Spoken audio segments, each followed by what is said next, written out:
Okie dokie, artichoke. It's time for the fumble of the week. And this week it is going to Rutgers men's basketball team and me. I'm ride or die for mine. And if something is from where I'm from, I'm going to represent it and talk about it like it's the best thing since the iPhone. So when the university that represents the state of New Jersey, Rutgers, got Dylan Harper and Ace Bailey slated to be top 3 draft picks to sign up to play in Scarlet Red, I got beside myself and talked crazy, okay? I told everybody who would listen that they were both better than Cooper Flagg, and I might have been wrong. Rutgers has been ass cheeks this year. Their season is already over because they lost to USC in the Big Ten tourney. Head coach Steve Pikiell has had some good years at Rutgers, but those were teams without high expectations or elite talent. Some coaches aren't made to coach superstars, and that's what it's looking like for Steve. He never could find that balance between freedom and structure that you have to give elite talent. And then the transfers that he brought in just didn't do their job as well.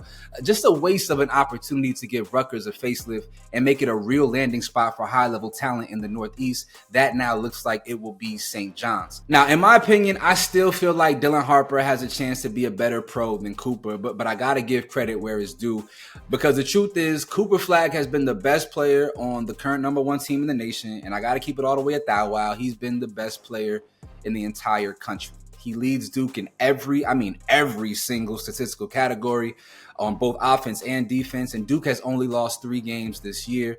And I despise Duke because I grew up a Carolina fan, so I got to add a little bit of hate. The main reason why Duke is ranked number 1 and they haven't lost that many games because the ACC has been by far the worst Power 5 conference in college basketball this year, and that's part of the reason why Cooper Flagg be looking like Captain America.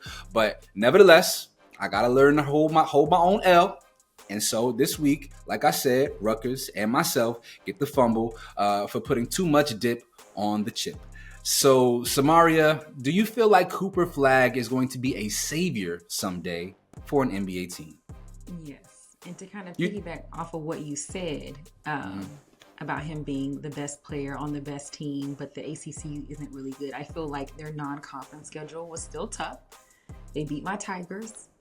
And that was a big win for them. I'm serious. But yes, I do feel like he can go and save a franchise because, for one, he has this superstardom that is going to put fans in seats, right? Like, he already got people coming out the woodwork to get autographs and all the things. He got the big New Balance contract. And listen, he's a superstar. So, yes. He's a star. I don't know if he's a superstar. You just said he was the best player in college basketball. So yeah, but that was Zach Edey last year. That don't mean just because you're the best player in college basketball, you're a superstar.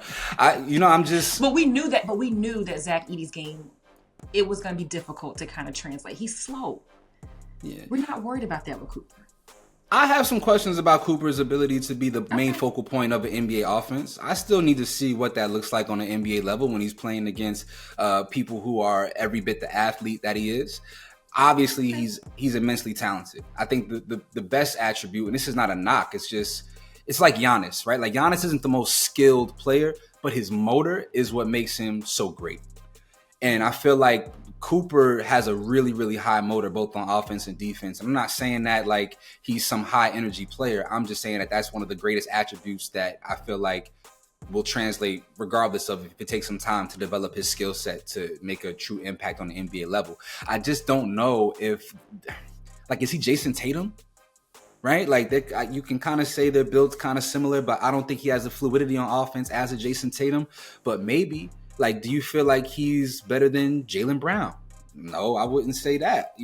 I don't see that. So I'm wondering, like, is he going to be the guy who can be the guy, or is he going to have to be a guy like a Chet Holmgren who's, going to be a really good number 2, but not necessarily the guy that will lead your franchise out of misery. Like, if he goes to the Wizards, I don't think he's about to save the Wizards. I saw some people saying, like, maybe the Hornets. Oh, my God. Him and LaMelo Ball, LaMelo would ruin Cooper Flagg's career. You do not want... LaMelo Ball is an unserious individual, and the Charlotte Hornets have been probably the worst franchise. They're unserious? Oh, it's a super unserious franchise. 1,000%. It is what it is. Like, y'all let us know your thoughts on my fun of the week being Rutgers University. Because the team has been so poor with Dylan Harper and Ace Bailey, do you feel like they have ruined the opportunity for smaller market teams to go ahead and get those 5-star recruits? Let us know your thoughts in the comment section. Peace.